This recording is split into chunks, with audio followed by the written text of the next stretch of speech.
worried I was going to have to imagine all you guys in your underwear, but it's pitch black out there, and I thankfully cannot see one of you. So we're off to a good start. Good morning, everybody. My name is Hannah Beatus, and I am a senior here at West Aurora. And today, I'd like to talk to you about passion.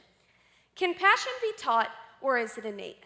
Passion is an intangible concept that can be difficult to gauge, measure, and even define. Likewise, many of you may be thinking right now that passion is unteachable and only natural. And you're right, but like every problem, there is always a solution. As a little girl, I always knew that I wanted to be a collegiate athlete. I participated in gymnastics, I did t-ball, and I played soccer. Just as every other 7 and 8-year-old did, until after years of mom driving me to ballet lessons and kicking a ball around a field, I discovered my one true love, pitching. By the time I was 14, I had made up my mind that I wanted to be a collegiate softball pitcher and did whatever I could to become the best athlete that I could possibly be. That same year, I was the starter for one of the best softball teams in the state, as well as a top 30 ranked team nationally. I got to pitch and win a championship on the NCAA Women's College World Series field located in Oklahoma City, compete against some of the best athletes across the United States, and on top of that, gain recognition from colleges coast to coast, all while doing something I was completely in love with. Surrounded by the best teammates, coaches, and a supportive family, I was able to accomplish things many kids my age couldn't even imagine. As human beings, we all experience the societal pressures to be great at something, and nowadays it's normal for us to be consumed in our work. But what is it all for? This idea came into perspective for me after my team and I had lost and were eliminated in our national tournament. As an end-of-the-season ritual, our coaches would have conferences with us to go over things that we thought we did well throughout the season and things that we could improve on for next year. However, that year, they changed it up a bit. We had 4 coaches on our staff. Coach Parker, who had a daughter who played collegiate softball and he had years of coaching experience.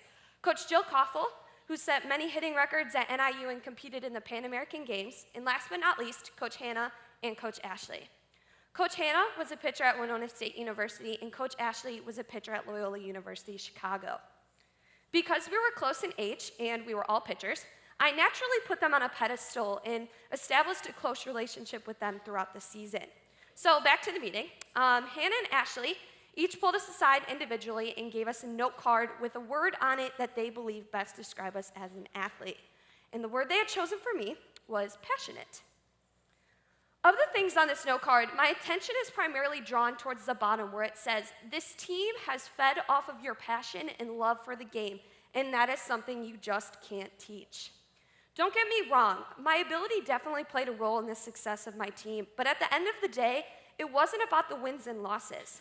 The passion and intensity that I brought to every practice, team workout, and tournament allowed for those around me to feed off of my energy, which inevitably led to the impressive resume that we were able to put forth. A cool thing about being a student athlete here at West is that we all participate in a program called the Black Hawk Reading Program, where we come to school early on a late start Monday, and we take the minibus over to one of the elementary schools and we read to the students. So a couple weeks ago, I got to go to Greenman with the softball team actually, and read and answer whatever questions that the students might have had. One thing I couldn't help but notice was that they were so eager to learn and they had an endless amount of questions. Knowing what I was talking to you guys about today, I began to think about this word passion and what it meant to me. How do we continue to foster the enthusiasm, passion, and love that these young creative minds have for learning? If I'm being honest, I'd say the answer lies with you. So let's go back to the note card. Despite the emphasis it places on me individually, it can also be related back to an entire group, also known as a team. I think this is where you guys come in. Classrooms should work as a team. As the teacher, you're the captain of the classroom. You give us direction, answer any questions we might have, and serve as someone that we can trust and respect. It is then the responsibility of us as students to come together to accomplish the goal of learning.